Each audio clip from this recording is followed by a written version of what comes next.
ग्रंथराज श्रीमद् भगवद गीता यथारूप अध्याय 2 गीता का सार श्लोक संख्या 32 पृष्ठ संख्या चोपन्नम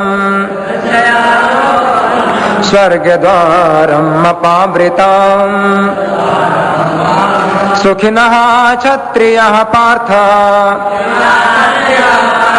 लभन्ते युद्धमीदृशम् यदृच्छया च उपपन्नम, अपने आप जो प्राप्त हुआ है, स्वर्ग द्वारम, स्वर्ग प्राप्ति का द्वार, अपने आप जो प्राप्त हुआ है, अपावृतम, जो खुला हुआ है, स्वर्ग जाने का खुला हुआ द्वार अपने आप प्राप्त हो गया है। सुखिनः क्षत्रियः पार्थ, जो सुखी क्षत्रिय हैं या भाग्यशाली क्षत्रिय हैं, हे अर्जुन, वो प्राप्त करते हैं। लभन्ते युद्धम ईदृशम, इस प्रकार का युद्ध। तो जो युद्ध है ये स्वर्ग का खुला हुआ द्वार है, ये भगवान कह रहे हैं। अब तात्पर्य में हम सुनेंगे प्रभुपाद जी क्या बतला रहे हैं। विश्व के परम गुरु भगवान कृष्ण अर्जुन की इस प्रवृत्ति की भर्त्सना करते हैं जब वह कहता है कि उसे इस युद्ध में कुछ भी तो लाभ नहीं दिख रहा है, इससे नरक में शाश्वत वास करना होगा।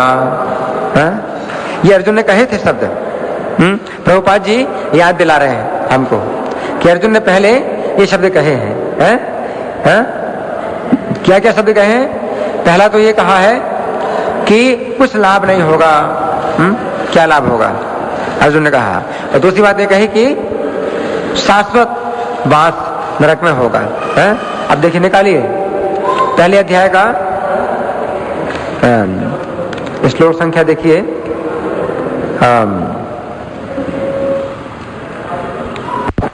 उत्सन्न कुल धर्माणाम मनुष्याणाम जनार्दन नरके नीतम वासो भवति तनु सुश्रमा। हे प्रजापालक कृष्ण, मैंने गुरु परंपरा से सुना है कि जो लोग कुल धर्म का विनाश करते हैं वे सदैव नरक में वास करते हैं। तो अर्जुन का ये कहना है नरके अनितम वासो, निश्चित रूप से वास करते हैं। और अनितम वासो, इसका दूसरा पाठ ये भी है, नरके अनितम वासो। अनित का मतलब असीमित काल तक, अनंत काल तक नरक में वास होगा। तो अर्जुन एक, और भगवान क्या कह रहे हैं? स्वर्ग का द्वार है, स्वर्ग प्राप्ति का द्वार है ना। अच्छा, और अर्जुन ने ये भी कहा कि क्या फायदा है इस युद्ध करने से, क्या फायदा है ये भी देखिए। कहां पर है?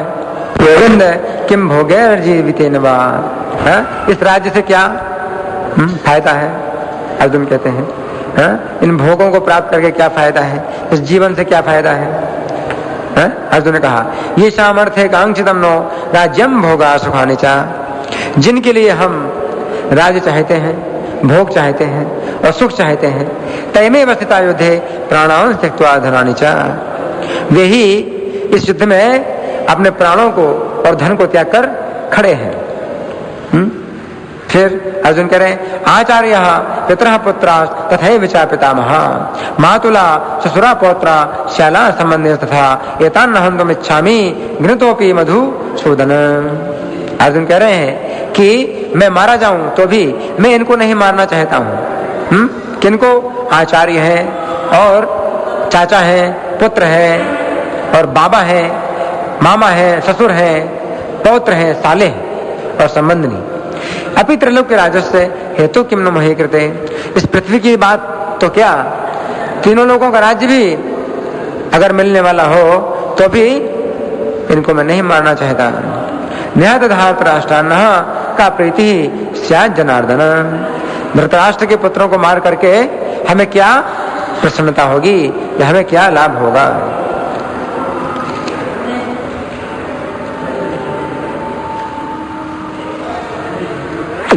तो इस तरह से अर्जुन ने कई स्थानों पर कहा है कि कुछ फायदा नहीं है, कुछ फायदा नहीं है, और ये कहा कि नरक की प्राप्ति होगी।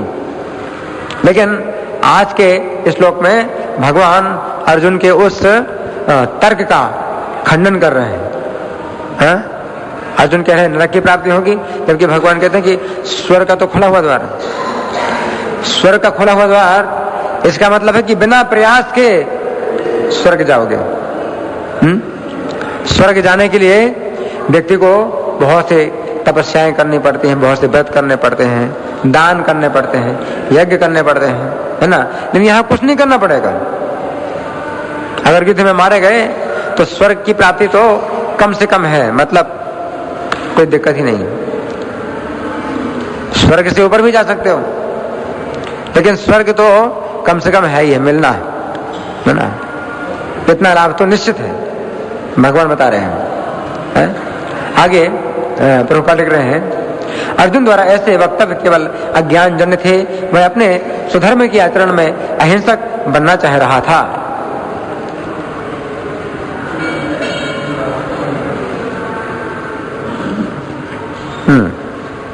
किंतु एक क्षत्रिय के लिए युद्ध भूमि में स्थित होकर इस प्रकार अहिंसक बनना मूर्खों का दर्शन है। ये मूर्खों का सिद्धांत है, युद्ध भूमि में अहिंसक बनना है। ये युद्ध भूमि में आए क्यों? यहां पर प्रश्न नहीं उठता है कि फिर युद्ध भूमि में आए क्यों है? तो जब किसी भी कार्य के लिए अगर कदम बढ़ा लिया तो फिर कदम हटाना ठीक नहीं है। जो कुछ भी सोचना समझना है वो कार्य के पहले है करना चाहिए, लेकिन काम जब शुरू कर दिया और कोई कार्य निश्चित कर लिया फिर नहीं सोचना चाहिए है कि हम क्या कर रहे हैं। यहाँ युद्ध भूमि में आकर के आप विचार कर रहे हैं, है ना। तो इसलिए प्रभुपाद जी कह रहे हैं कि क्षत्रिय के लिए ये उचित नहीं है, ये मूर्खों के लिए। जबकि ब्राह्मण के लिए ठीक है, ब्राह्मण युद्ध भूमि में नहीं आता है, लड़ाई करने के लिए तैयार नहीं होता है ना। तो ब्राह्मण पहले से ही निश्चित होता है कि मुझे ये नहीं करना, लेकिन क्षत्रिय पहले करना है फिर नहीं करना, फिर करना फिर नहीं करना, ये ठीक नहीं है, क्षत्रिय के लिए ठीक नहीं है। आगे पराशर स्मृति में व्यासदेव के पिता पराशर ने कहा है, क्षत्रियो ही प्रजा रक्षण शस्त्र पाणि प्रदंडयन निर्जित्य परसन्यादि क्षितिम धर्मेण पालयेत। क्षत्रिय का धर्म है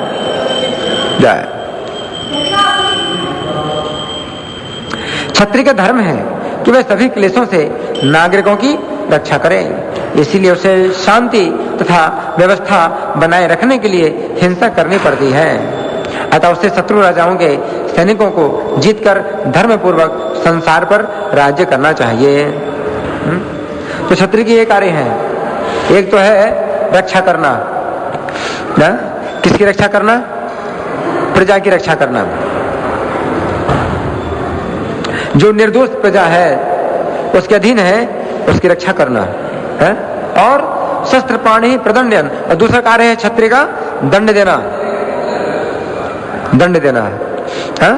और उस दंड में कई प्रकार के दंड होते हैं, किसी को मृत्यु दंड भी दिया जाता है।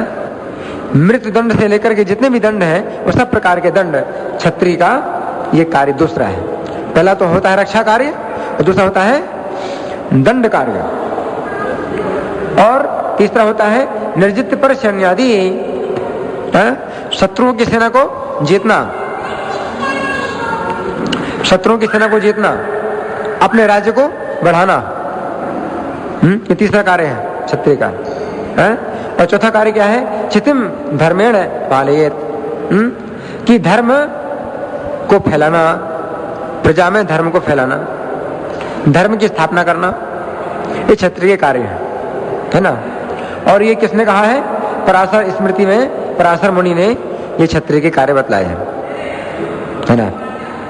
तो यहां पर भगवान कह रहे हैं कि क्षत्रियों के लिए ये बहुत सौभाग्य की बात है कि युद्ध में अगर वो मारा जाए तो ये बड़े सौभाग्य की बात है। ब्राह्मण के लिए नहीं है, ब्राह्मण का अच्छा होता है अगर तपस्या में उसका शरीर छूटे तो ब्राह्मण के लिए अच्छा है, और क्षत्रिय के लिए अच्छा यही है कि युद्ध में उसका शरीर छूटे, है ना। जैसे कि महाभारत के युद्ध में अभिमन्यु की मृत्यु हुई, तो आप जानते हैं अभिमन्यु की माता का नाम क्या है? अभिमन्यु की माता कौन है? उत्तरा, सुभद्रा, अभिमन्यु की माता सुभद्रा है, अभिमन्यु की पत्नी है उत्तरा।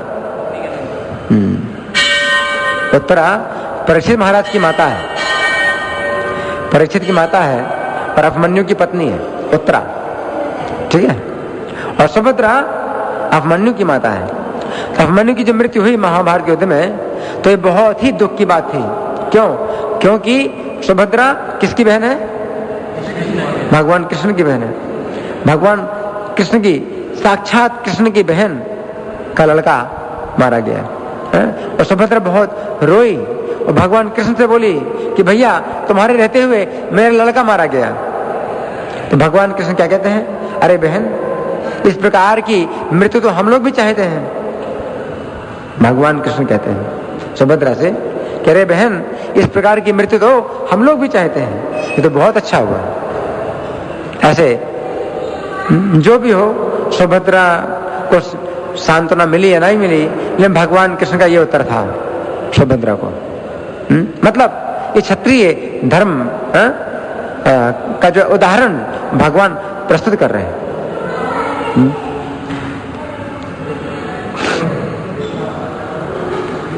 आगे प्रभुपाद लिख रहे हैं, यदि सभी पक्षों पर विचार करें तो अर्जुन को युद्ध से विमुख होने का कोई कारण नहीं था। यदि वह शत्रुओं को जीतता है तो राज्य भोग करेगा, और यदि वह युद्ध भूमि में मरता है तो स्वर्ग को जाएगा, जिसके द्वार उसके लिए खुले हुए हैं। युद्ध करने से उसे दोनों ही तरह लाभ होगा। ये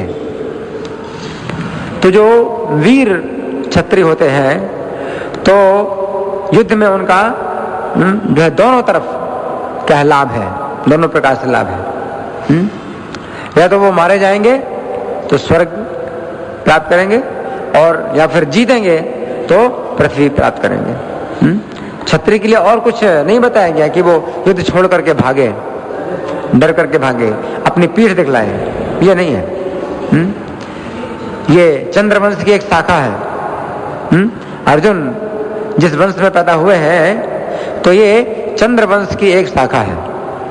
चंद्रवंश में भगवान कृष्ण ने जन्म लिया है ना।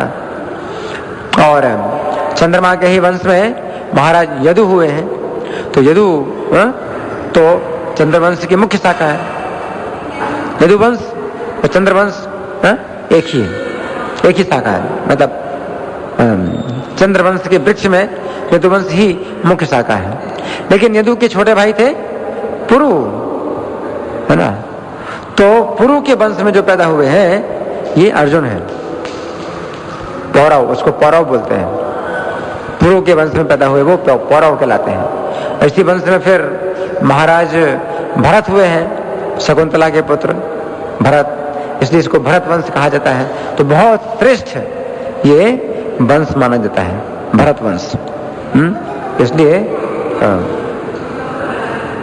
भगवान ने अर्जुन को कई बार भारत कहा है, भारत, है ना। जैसे देखिए श्लोक संख्या 30 में भगवान ने अर्जुन को भारत शब्द से संबोधित किया है।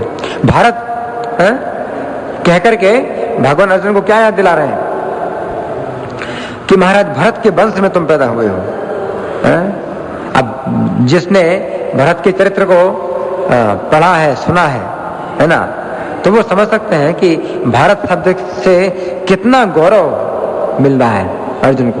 भगवान कह रहे हैं भारत, है ना। तो महाराज भरत का जो चरित्र है ये श्रीमद् भागवत के 9वें स्कंद में वर्णित है। भरत महाराज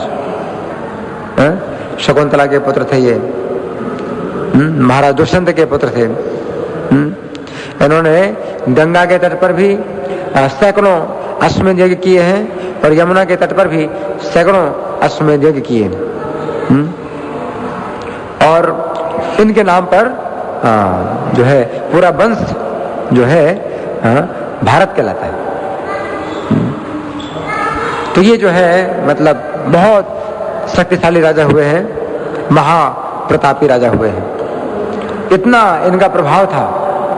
इनकी कई पत्नियां थीं, लेकिन इनके जो पुत्र हुए तो अपनी पत्नियों को इन्होंने एक बार कहा कि तुम्हारे जो पुत्र हैं वो मेरे समान नहीं है, मेरे जैसे स्तर के नहीं है। तो उनकी पत्नियों को इतना डर हो गया, उनकी पति ने ऐसा कह दिया कि हमारे पुत्र जो है हमारे पति के स्तर के नहीं हैं। तो इस डर से कि पति हमारा त्याग ना कर दें, उन्होंने अपने पुत्रों को मार डाला। कौन माता है जो अपने हाथ से अपने पुत्र को मारे? लेकिन इनकी जितनी पत्नियां थीं उन सब ने अपने पुत्रों को मार डाला। क्यों? क्योंकि बहुत डर हो गया उन्हें कि कहीं पति हमारा त्याग ना कर दें। तो फिर इनका जो वंश था वो फिर नष्ट होने लगा। अब कौन इनके बाद राजा बनेगा? तो देवताओं ने एक बच्चा स्वर्गलोक से ला करके दिया राजा भरत को कि इसको आप अपना उत्तराधिकारी बनाइए, इसको अपना आप पुत्र बनाइए। तो वो बच्चा था भरद्वाज। तो भरद्वाज को फिर जो है भरत के जो है बाद राजा बनाया गया। तो यही भरद्वाज है, राज्य करने के बाद और कुछ पुत्र उत्पन्न करने के बाद फिर ये जो है मुनि बन गए। तो भरद्वाज मुनि है ना, बड़े प्रसिद्ध भरद्वाज मुनि है। रामायण में काफी इनका नाम है भरद्वाज मुनि का, है ना। तो ये भरद्वाज मुनि वही है, मतलब बृहस्पति के पुत्र हैं ये, और भरत महाराज ने इनको अपना पुत्र स्वीकार किया था। तो ये भरत के वंश, भरत के ही मतलब ये पुत्र माने जाते हैं भरद्वाज मुनि। तो भरत महाराज का चरित्र बहुत ही जो है प्रभावशाली है। ये भी कहा जाता है कि जब ये बालक था जंगल में, है ना, तो निडर होकर के शेर को पकड़ता था, शेर के दांत गिना करता था, है ना। ऐसा भी उल्लेख कुछ शास्त्रों में आया है। तो ये जो है महाराज भरत के वंश में पैदा होकर के अर्जुन के लिए उचित नहीं है युद्ध को छोड़ना। ये बहुत अपकीर्तिकारी है, इससे बहुत अपकीर्ति होगी, है? तो यहाँ पर प्रभुपाद जी क्या लिख रहे हैं कि दोनों ही तरह लाभ होगा। अब देखिए आगे श्लोक संख्या 37 में भगवान स्पष्ट कहेंगे कि अगर तुम मारे जाओगे तो स्वर्ग प्राप्त करोगे, जित्वा वा भोक्ष्यसीमहि, अगर जीतोगे तो मही भोगोगे, पृथ्वी भोगोगे। तस्मात् उत्तिष्ठ कौन्ते, इसलिए हे कौन्ते, हे कुंती पुत्र, तुम खड़े हो युद्धाय कृत निश्चय, युद्ध के लिए निश्चय करके। युद्ध ही करना है, युद्ध ही करना है, या तो मरना है और या फिर मारना है ना, मरना या मारना। लेकिन अर्जुन क्या सोच रहे हैं? हम नहीं मारना चाहते, है ना, हम नहीं मारना चाहते और ये हमको मार डालें, नहीं, वो ठीक नहीं है ना। और भी देखिए इसमें जो भगवान ने कहा है आज के श्लोक में, आज का श्लोक निकालिए। भगवान कह रहे हैं यदृच्छया चोपन्नम स्वर्ग द्वारम अपावृतम, स्वर्ग का खुला हुआ द्वार जो अपने आप ही प्राप्त हुआ है ना। तो स्वर्ग का द्वार, जबकि अर्जुन ने कहा था नरक का द्वार। अर्जुन ने कहा था कि इस युद्ध के द्वारा हमको नरक की प्राप्ति होगी और असीमित काल के लिए हमको नरक में जाना पड़ेगा। तो कितना अंतर है अर्जुन के कथन में और भगवान के कथन में, कितना अंतर है। भगवान कह रहे हैं स्वर्ग की प्राप्ति होगी, है ना, और नरक की प्राप्ति किसमें होती है भगवान आगे बताते हैं 16वें पृष्ठ संख्या 766। भगवान कह रहे नरक का द्वार क्या होता है? 3 प्रकार का है। त्रिविधम नरकस्येदम द्वारम नाशनम आत्मनः, इदम द्वारम, ये नरक का जो 3 प्रकार का द्वार जो आत्मा का नाश करने वाला है वो क्या है? कामः, क्रोधः तथा लोभः, तस्मादेतत्त्रयम् त्यजेत्। काम, क्रोध और लोभ, ये जो है 3 प्रकार का नरक का द्वार है ना। काम, क्रोध और लोभ, ये 3 नरक का द्वार कहा गया है, 3 प्रकार से। तो जो व्यक्ति लोभी होता है बहुत ज्यादा, तो वो फिर पाप कर्मों में लग जाता है। जो व्यक्ति क्रोधी होता है तो फिर वो पाप कर्म में लग जाता है। जो काम है तो ये पाप कराता है। काम, क्रोध, लोभ, ये मनुष्य के ज्ञान को ढक देते हैं, है ना। तो भगवान 3 प्रकार का नरक का द्वार बतला रहे हैं। वैसे अगर और सूक्ष्म देखा जाए तो 6 प्रकार के नरक के द्वार हैं। काम, क्रोध, लोभ, मोह, मद और मत्सर, 6। क्योंकि भगवद गीता संक्षिप्त ज्ञान है, इसलिए भगवान 3 बतला रहे हैं। लेकिन अगर और गहराई से देखा जाए तो काम, क्रोध, लोभ, मोह, मद, मत्सर ये भी है। मोह, मद और मत्सर। मत्सर माने ईर्ष्या, मद माने घमंड, अपने को बहुत बड़ा समझना, घमंड, है ना। तो घमंड के कारण व्यक्ति पाप करता है ना। और मोह के कारण व्यक्ति पाप करता है ना। अब अर्जुन जो युद्ध नहीं करना चाहते हैं, इसका कारण क्या है? मोह। हाँ, परिवार का मोह, है ना। तो मोह के कारण व्यक्ति पाप करता है। और भगवान ने पूरी भगवद गीता में जो उपदेश दिया है, अर्जुन का मोह दूर करने के लिए, अर्जुन का मोह दूर करने के लिए, है ना। देखिए अर्जुन का मोह भगवान बताते हैं। देखिए 18 भगवान ने पूछा ना, इसका मतलब पूरी गीता भगवान जो अर्जुन को सुना रहे हैं, वो किसे सुना रहे हैं? मोह को दूर करने के लिए।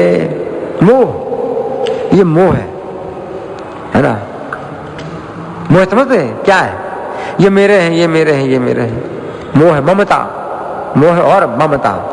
मम माने मेरा, मेरा, है ना। तो इस कारण से व्यक्ति जो है पाप करता है। अभी युद्ध ना करना ये एक अपने आप में पाप कर्म है। अर्जुन जो युद्ध नहीं करना चाहते हैं, ये अपने आप में एक पाप कर्म है। क्यों? आप कहेंगे इसमें क्या पाप है? अर्जुन अगर युद्ध नहीं करना चाहते, युद्ध नहीं करते हैं, इसमें कोई कर्म तो हुआ नहीं। युद्ध नहीं कर रहे हैं तो फिर पाप कर्म कैसे हुआ? क्षत्रिय का धर्म पालन नहीं कर रहे हैं, है ना। हाँ, तो ठीक है, धर्म का पालन नहीं कर रहे हैं, लेकिन पाप कर्म कैसे हुआ? भगवान की आज्ञा का पालन नहीं कर रहे हैं, है ना। ठीक है, फिर भी और हम अगर समझाएं कि पाप कर्म कैसे हुआ, ये पाप कर्म कैसे हुआ, तो यहां आप कह सकते हैं कि पाप कर्म कैसे हुआ, क्योंकि ये जो अधर्म कर रहे हैं उस अधर्म का साथ दे रहे हैं। अर्जुन अधर्म को आश्रय दे रहे हैं, है कि नहीं। और इस प्रकार के अधर्म को प्रोत्साहन दे रहे हैं कि और भी लोग करें। अधर्म क्या है? अधर्म क्या है? किसी की जमीन छीन लेना, किसी का धन छीन लेना, किसी की स्त्री छीन लेना, किसी को जहर देना, किसी के मकान में आग लगाना, किसी को शस्त्र से मारना। और 6 प्रकार के जो अधर्म है ये इन्होंने किए। अगर इनको दंड ना दिया जाए, अगर इनको ना मारा जाए, तो पूरी दुनिया में ये प्रमाणित हो जाएगा कि पांडव जैसे श्रेष्ठ लोगों ने ऐसे अधर्म को आश्रय दिया। तो फिर ठीक है, हम भी करते हैं, आपको कुछ नहीं बोलना चाहिए, आप हमको दंड मत दीजिए। आगे चल करके जो श्रेष्ठ राजा होंगे, है ना, तो उनको फिर दिक्कत होगी किसी व्यक्ति को दंड देने में, क्योंकि श्रेष्ठ पांडव हैं जिन्होंने ऐसे अधर्म में कोई दंड नहीं दिया, है ना। तो आगे चल करके जो निर्दोष और बेचारे निर्बल लोग होंगे, उनकी जमीन छीनी जाएगी, उनकी स्त्री छीनी जाएगी, उनका धन छीना जाएगा, उनको जहर खिलाया जाएगा, उनको शस्त्र से मारा जाएगा, उनके मकान में आग लगाई जाएंगी। ये होगा। तो ये जो है इसका, इस अधर्म का जो पाप है वो तुमको लगेगा। लेकिन अगर इनको दंड दिया जाए तो ये धर्म की स्थापना हो जाएगी, धर्म की स्थापना हो जाएगी कि देखो ये परिणाम हुआ उनका। उन्होंने द्रौपदी पांडवों की पत्नी के साथ उन्होंने इस तरह से जो व्यवहार किया था उसका ये परिणाम हुआ, मारे गए, है ना। तो ये तो इस तरह से भगवान कहते हैं कि तुम्हें पाप लगेगा। अगर इनको मारा जाएगा तो उनका भी कल्याण और तुम्हारा भी कल्याण। अगर ये मारे जाएंगे, अभी इनको अभी दंड दे दिया जाएगा इसी जीवन में, अगर इनको मृत्यु दंड दिया जाएगा तो यम दंड से बच जाएंगे, नरक में नहीं जाएंगे, यमराज के दंड से बच जाएंगे, तो इनका बहुत फायदा है। अगर इनको मार दिया जाए युद्ध में तो इनका बहुत फायदा है ना। और तुम भी धर्म की स्थापना कर रहे हो, पूरा संसार ये समझ लेगा कि ये नीच कर्म है, ये गलत काम है, इसका परिणाम बुरा है ना।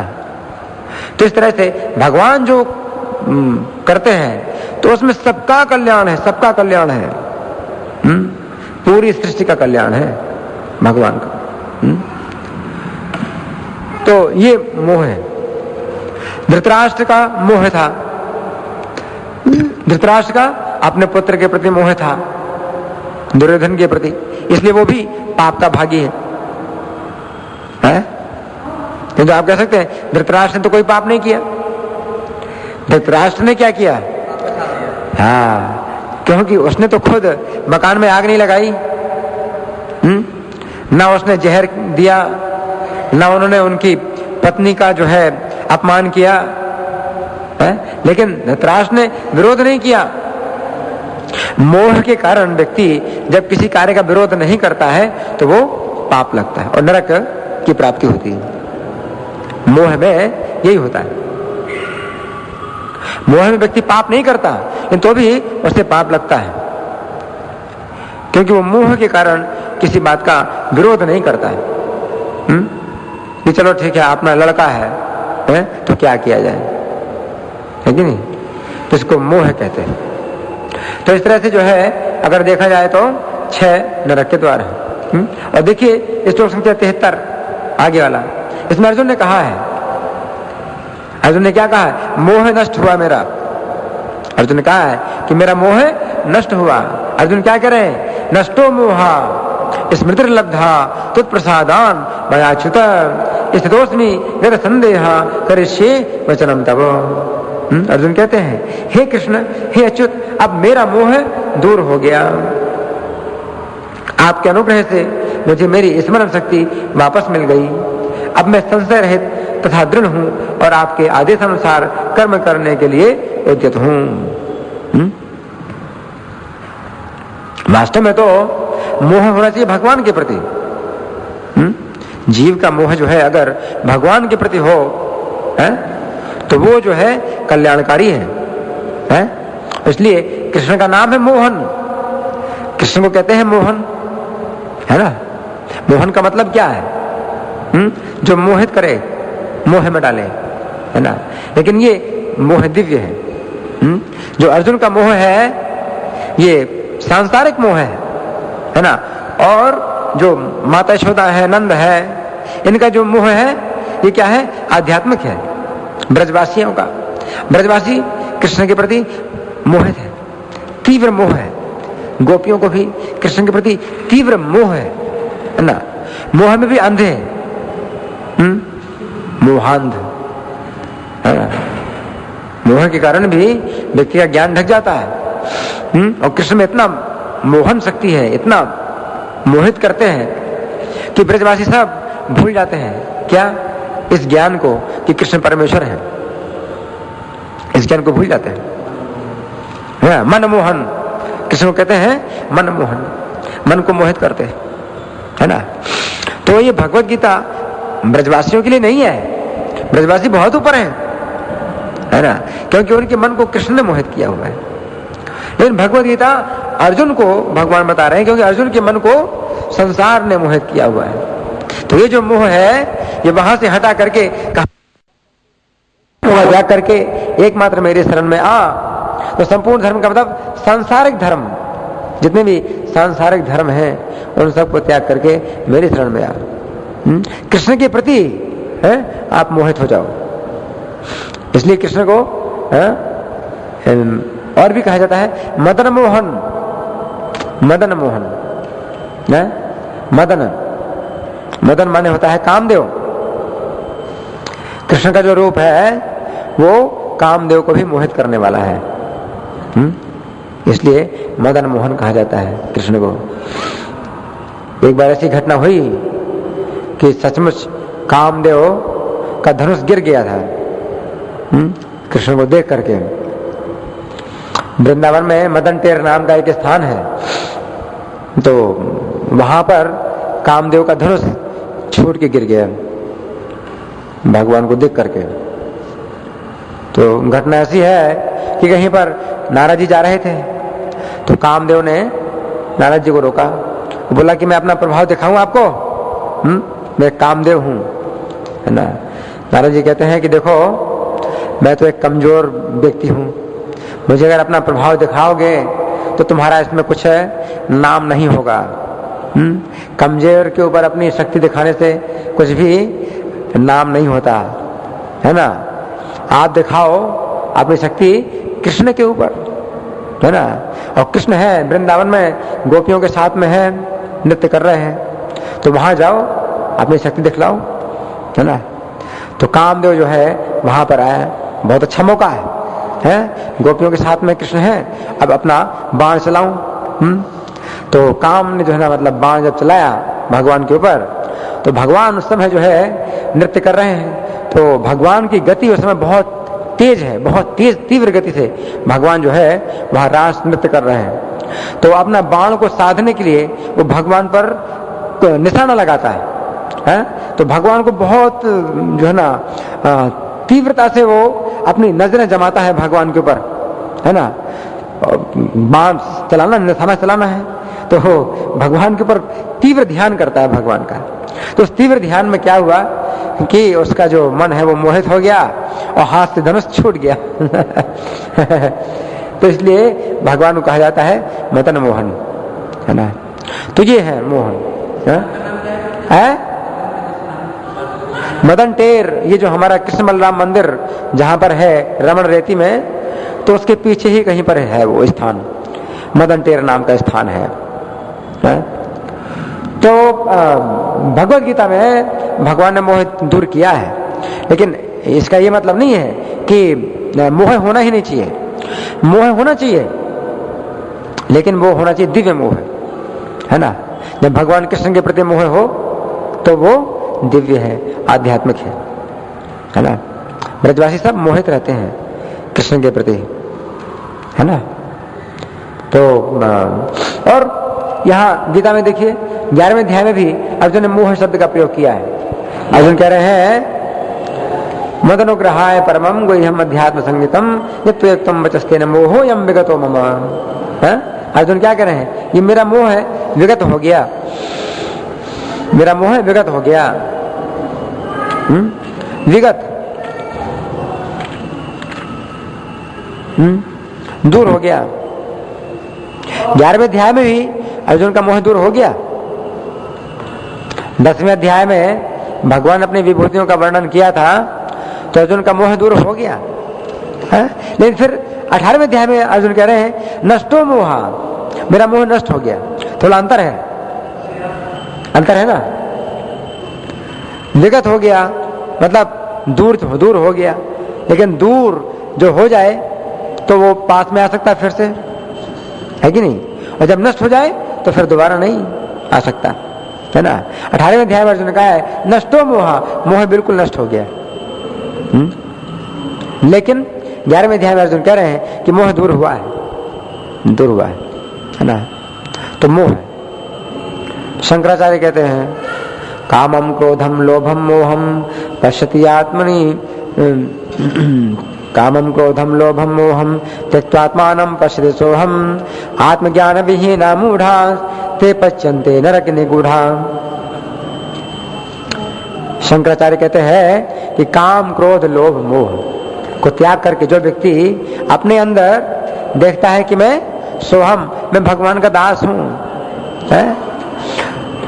तो वो व्यक्ति अपने को भगवान का दास देख सकता है। तो भगवान का दास बनने के लिए ये काम, क्रोध, लोभ, मोह ये त्यागने पड़ेंगे, है?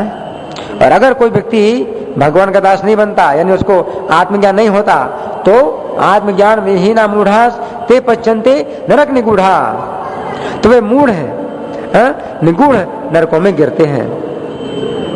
अर्जुन शंकराचार्य जी बताते हैं, शंकराचार्य का एक ग्रंथ है मोह मुद्गर, उसका नाम ही है मोह मुद्गर, यानी मोह के लिए जो कुचलने वाला हो, मोह को कुचले। तो शंकराचार्य के श्लोक जो है ना बड़े शक्तिशाली हैं उस ग्रंथ में, जिसमें कि वो जो है, और हर श्लोक के अंत में एक श्लोक दोहराया जाता है हर बार, भज गोविंदम गोविंदम भज मूढ़मते संप्राप्ते सन्निहिते काले नहीं नहीं रक्षति डोंकृं कर्णे। शंकराचार्य कहते हैं मूढ़मते, अरे मूर्ख, गोविंद का भजन कर, गोविंद का भजन कर, गोविंद का भजन कर, है? मृत्यु आने पर ये जितना भी ज्ञान है, शिक्षा है और अभ्यास, ये रक्षा नहीं करेगा। गोविंद का भजन कर, शंकराचार्य जी कहते हैं, है ना?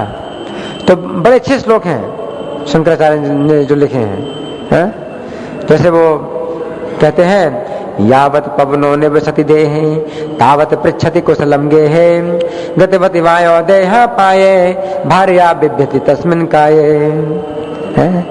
शंकराचार्य कहते हैं यावत पवनो निवसति देहे, इस देह में जब तक पवन है यानी श्वास है, इस देह में जब तक श्वास रहती है, तावत पृच्छति कुशलम गेहे, तब तक पत्नी घर में कुशल पूछती है कि कैसी तबीयत है, आराम हुआ कि नहीं हुआ, पूछती है। और गतवती वायु, और जैसे श्वास चली गई, वायु चली गई शरीर से, गतवती वायु देहा पाए, तो इसी देह को देख करके भार्या बिभ्यति तस्मिन् काये, उसी देह को देख करके पत्नी डरती है, निकालो इसको बाहर, बाहर निकाल करके वो निकाल देती घर से बाहर, चलो बाहर चलो।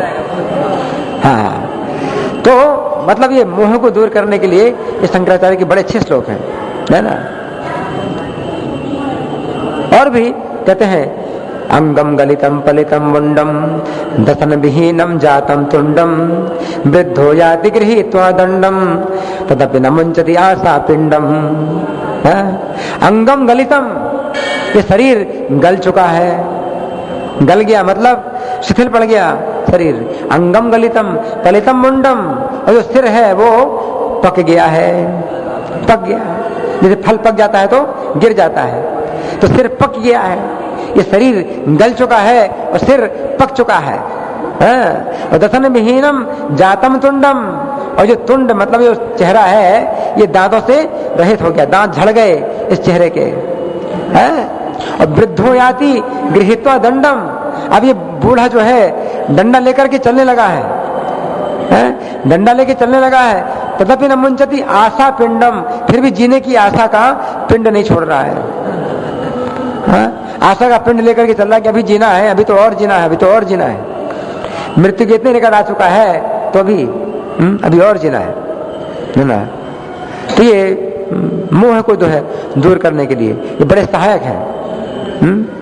और भी शंकराचार्य जी लिखते हैं अग्रे वहिनी पृष्ठे भानु रात्रो चुबुक समर्पित जानू करतल भिक्षस तरुतल वासंस तदपि न मंचति आशा पासः। अग्रे वहिनी, जाड़े के दिन में वो जो भिक्षुक है, वो भी जीना चाहता है। और कैसे जीता है? कपड़े नहीं उसके पास ओढ़ने के लिए, तो अग्रे वहिनी तो आग के सामने बैठा है, पृष्ठे भानु, और दिन में सूर्य होता है तो पीठ सेकता है, पृष्ठे भानु। रात्रो चुबुक समर्पित जानू, और रात में जब आग भी ना मिले और सूर्य भी नहीं होता है तो चुबुक समर्पित जानू, तो समर्पित जानू, मतलब जंघा को समर्पित कर लेता है, सिकोड़ करके बैठा हुआ है? करतल भिक्षस, दिन में जो भिक्षा मांगी है वो हाथ में वो लिए हुए है, उसके पास बर्तन नहीं है, हाथ में भिक्षा लिए हुए है।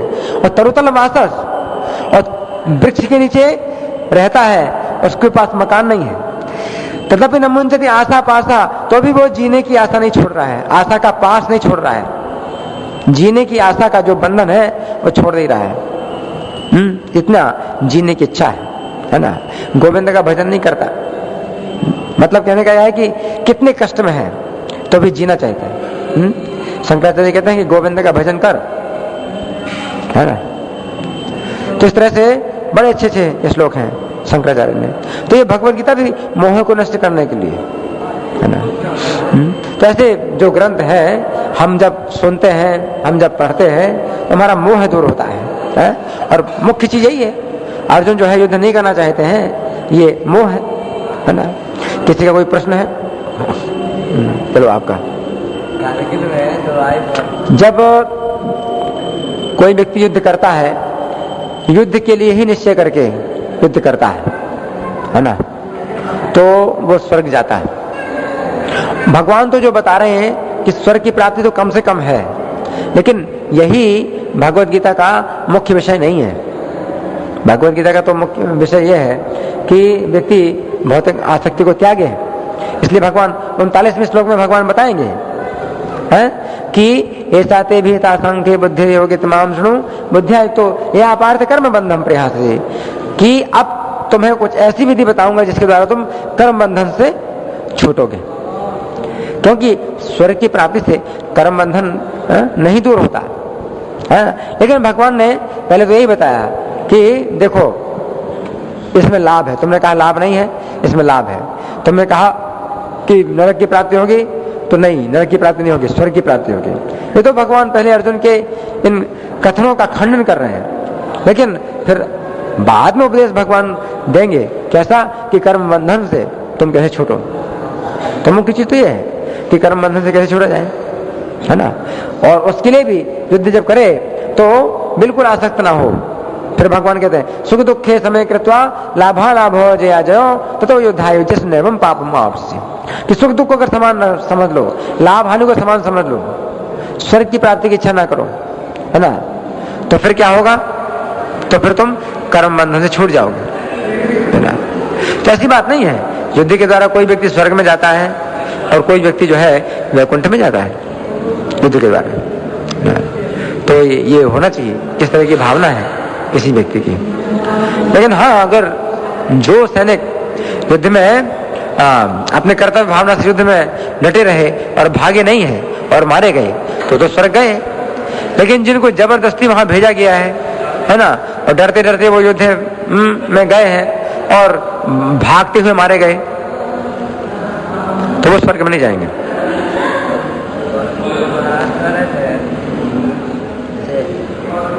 सब मर जाते हैं, भगवान का एक प्रॉब्लम है, भगवान सब कुछ, लेकिन वो मर नहीं सकते। भगवान मर नहीं सकते, सब कुछ कर सकते लेकिन मर नहीं सकते। क्या है इनका थोड़ा? हाँ, इनका कहना है कि महाराज सब कुछ कर, भगवान सब कुछ कर सकते हैं लेकिन मर नहीं सकते। मरना भी चाहे तो नहीं, मरना भी चाहे तो भी नहीं मर सकते, है ना। क्योंकि भगवान को कहा जाता है सच्चिदानंद, है ना, सच्चित आनंद भगवान का ये गुण है ना। तो सत का मतलब है सनातन, और मरना कोई नहीं चाहता, मरना कोई नहीं चाहता। अब देखो हम लोग करोड़ों करोड़ों बार मर चुके हैं या फिर भी मरने के लिए तैयार नहीं है। कौन मरना चाहता है? कोई नहीं मरने के लिए तैयार, है ना। तो फिर भगवान क्यों मरेंगे? यहाँ पर ये समझना चाहिए। फिर भी भगवान लीला करते हैं और मरने की भी लीला करते हैं। अगर भगवान चाहते हैं लीला करना तो भगवान लीला करते हैं और खूब बढ़िया लीला करते हैं, कोई दिक्कत नहीं लीला करने में, है ना। तो बहुत से अवतार हैं जिसमें भगवान ने मरने की लीला की है। जैसे ऋषभ देव भगवान है ना, तो वो जो है ये लीला की है कि जिस जंगल में थे उस जंगल में आग लग गई। तो लीला भगवान करते हैं, तो मरने की भी लीला करते हैं। भगवान बुद्ध है तो उनको भी ऐसे शरीर छोड़ने की लीला करी भगवान ने, बुद्ध भगवान ने, जबकि साक्षात भगवान है ना। और कहीं कहीं ये भी वर्णन है कि भगवान कृष्ण ने भी मरने की लीला की है। श्रीमद् भागवत के अनुसार तो नहीं, वो अपने उसी शरीर से ही अपने गोलोक धाम चले गए भगवान कृष्ण। भगवान कृष्ण ने शरीर नहीं छोड़ा, लेकिन अगर वो चाहे लीला करना शरीर छोड़ने की तो कर सकते हैं, भगवान के लिए कोई दिक्कत नहीं। हाँ, आपका प्रश्न। महामंत्र में हरे कृष्णा भगवान राम का मंदिर में लिखा है हरे राम। इनका प्रश्न है कि राम जी के मंदिर में हरे राम से शुरू होता है महामंत्र और कृष्ण जी के मंदिर में हरे कृष्ण से शुरू होता है, इसमें क्या अंतर है? इसमें कोई अंतर नहीं है। जो राम के भक्त हैं वो हरे राम से शुरू करते हैं, जो कृष्ण के भक्त हैं वो हरे कृष्ण से शुरू करते हैं, लेकिन कोई अंतर नहीं है। चैतन्य महाप्रभु ने हरे कृष्ण से शुरू करके मंत्र दिया है ना। तो चैतन्य महाप्रभु ने कृष्ण की भक्ति सिखाई है और हरे कृष्ण मंत्र दिया है। तो जिस प्रकार से हमें परंपरा के द्वारा प्राप्त हो, हमें उसको ग्रहण करना चाहिए। शास्त्रों में दोनों प्रकार से दिया गया है। वैसे तो भगवान के नाम में कोई नियम नहीं है, भगवान के किसी भी नाम को आप कभी भी लें, कोई नियम नहीं है, लेकिन फिर भी ये 16 नाम जो विशेष रूप से बनाए गए हैं भगवान के, तो इनका विशेष जो है महत्व है, इनके कीर्तन में विशेष लाभ है। तो इसलिए हम इसका कीर्तन करें। और जैसे मरा मरा में और राम राम में कोई अंतर नहीं है। मरा मरा बोलोगे तो राम राम निकलेगा अपने आप, उसी प्रकार से हरे राम से भी आप बोलोगे तो फिर मंत्र तो वही निकलेगा। जब आप बोलते जाओगे तो कोई नहीं जान सकता कि ये मंत्र कहाँ से शुरू हो रहा है? हरे कृष्णा कृष्ण कृष्ण हरे हरे हरे राम राम राम हरे हरे हरे कृष्ण कृष्ण कृष्ण हरे हरे हरे राम राम राम हरे हरे। आप कौन सोचेगा कि आप हरे राम से शुरू कर रहे हैं या हरे कृष्ण से शुरू कर रहे हैं? कोई नहीं है। मरा मरा मरा मरा मरा बोलोगे तो राम राम भी निकलता है। उसी प्रकार से जब आप बोलते हो, जाप करते हो, तो कुछ भी पता नहीं चलता कि आप कहाँ से शुरू कर रहे हो, है कि नहीं? तो कोई अंतर नहीं है इससे। लेकिन फिर भी हरे राम से भी कई स्थानों पर बताया गया है ये मंत्र, और कई स्थानों पर हरे कृष्ण से बताया गया है ना। तो ये लेकिन यही बताया गया कि दोनों स्थितियों में 16 नाम होते हैं और 32 अक्षर होते हैं। तो यही कलयुग में महामंत्र है जिसमें 16 नाम हो और 32 अक्षर हो, है ना। और कोई प्रश्न? आपका प्रश्न? प्रश्न का आंसर मिल गया। अच्छा, मिल गया। और किसी का कोई प्रश्न है तो हम अच्छा है। लेकिन इसमें एक चीज है कि जो हम कहते हैं कि भाई आज का तो वैसे हमेशा से रहे। देखिए, प्राचीन काल में जो क्षत्रिय थे वो युद्ध करते थे, सेनापति युद्ध में आगे होते थे, राजा है वो भी युद्ध में होते थे, है ना। अभी आजकल कहाँ है जो वो है ना डिफेंस मिनिस्टर, रक्षा मंत्री हैं, अपने घर में छुपे बैठे हुए हैं और सेना को आदेश दे लड़ने के लिए। अब सेना भी बेचारी सोच रही है कि देखो क्या करें, हमें तो लड़ने जाना ही पड़ेगा कि हम तो भाग नहीं सकते। समस्या है। लेकिन पहले ऐसा नहीं था। पहले जो सेनापति, राजा, ये सब सेना में होते थे और लड़ते थे। अभी यहाँ कहाँ है? तो बड़ी समस्या है। युद्ध के बाजे बजते थे और साथ साथ प्रवचन भी दिया जाता था, प्रवचन भी दिया जाता था कि देखो तुम लोग जो है ना, अगर युद्ध में मारे जाओगे तो स्वर्ग की प्राप्ति होगी, बहुत अच्छा मौका है, हाँ लड़ो। और राजा होते थे वो प्रवचन देते थे, सेनापति प्रवचन देते थे और बुलाते थे कि क्यों भाग रहे हो? भागना नहीं। ये विशेष रूप से जो भरतवंशी राजा है, जिसमें भगवान मतलब अर्जुन से कह रहे हैं ना, भरत वंश में या चंद्र वंश में या सूर्य वंश में जो राजा हुए हैं वो कभी भी युद्ध को छोड़ा नहीं उन्होंने। राजा जो है श्रेष्ठ व्यक्ति होता है, राजा जब जैसे करे तो वैसे फिर जनता करेगी। यद्यत आचरति श्रेष्ठः तत्तदेव तरोजना। श्रेष्ठ व्यक्ति जैसे आचरण करता है तो सामान्य लोग उसी प्रकार का आचरण करते हैं। तो राजा ही होते थे इस तरह के, वीर होते थे, निर्भीक होते थे। राजा भी हैं और ऋषि भी हैं दोनों। तो इस तरह से जो है ना, जो क्षत्रिय है उनको प्रशिक्षण मिलता था। तो आज के सैनिक क्षत्रिय नहीं माने क्योंकि प्रशिक्षण नहीं है क्षत्रियों का। अगर कुछ है भी तो उनको प्रशिक्षण नहीं है। लेकिन क्षत्रियों को जोश दिया जाता था, युद्ध के बाजे बजते थे। जैसे गीता बताया, तथा संखास अभेर्यश्च पनवानक गोमुखा सहसे वा विहन्यन्त सशब्दस् तुमलो भवत्। तुम शब्द हुआ मतलब क्षत्रियों को जो है उत्साहित करने के लिए युद्ध में ये सब बाजे बजते हैं। जैसे कीर्तन में जब मृदंगा बजता है तो फिर और मजा आता है ना कीर्तन करने में। उसी पर क्षत्रियों को जो है ना युद्ध करने में मजा आता है जब बाजे बजते हैं युद्ध के। लेकिन अभी कहाँ, आजकल बाजे नहीं बजते ना। आजकल तो छुप के मारते हैं। और छुप के मारते हैं, छुप के मारते हैं। वह धर्म युद्ध है। जबकि सामने से जो है मतलब वार करते थे। और फिर आजकल क्या करते हैं, निर्दोष जो बूढ़े हैं, स्त्रियां हैं, बच्चे हैं, उनको मारते हैं, बम गिराते हैं उसके शहर में। पहले ऐसा नहीं था, सामने मारते थे और जो निर्दोष स्त्रियां हैं, बच्चे हैं, उनको नहीं मारते थे, है ना। तो धर्म युद्ध होता था।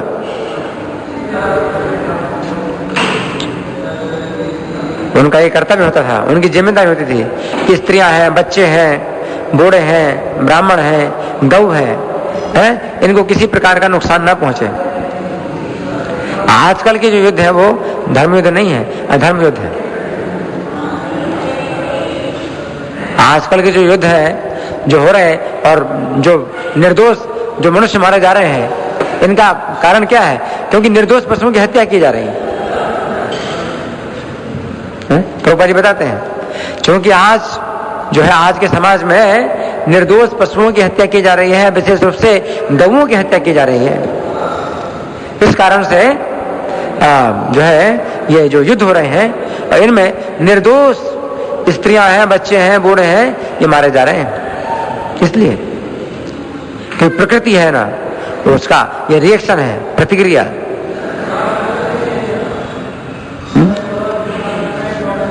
आज के श्लोक में तो प्रभुपाद जी बहुत सुंदर तात्पर्य बताते हैं, लिखते हैं कि मानव समाज को सुख शांति तभी मिलेगी जब पशुओं की सुरक्षा में, पशुओं के पालन में अपना मन लगाए। विशेष रूप से गाय की सुरक्षा हो, गायों का पालन हो। आजकल लोग शांति का जो प्रयास कर रहे हैं वो पागल खाने के अंदर जैसे पागल लोग हैं ना, प्रयास करते रहते हैं सुख पाने का। पागल है, ये पागलपन है आजकल के मनुष्यों का। और कोई प्रश्न? ठीक है, धन्यवाद।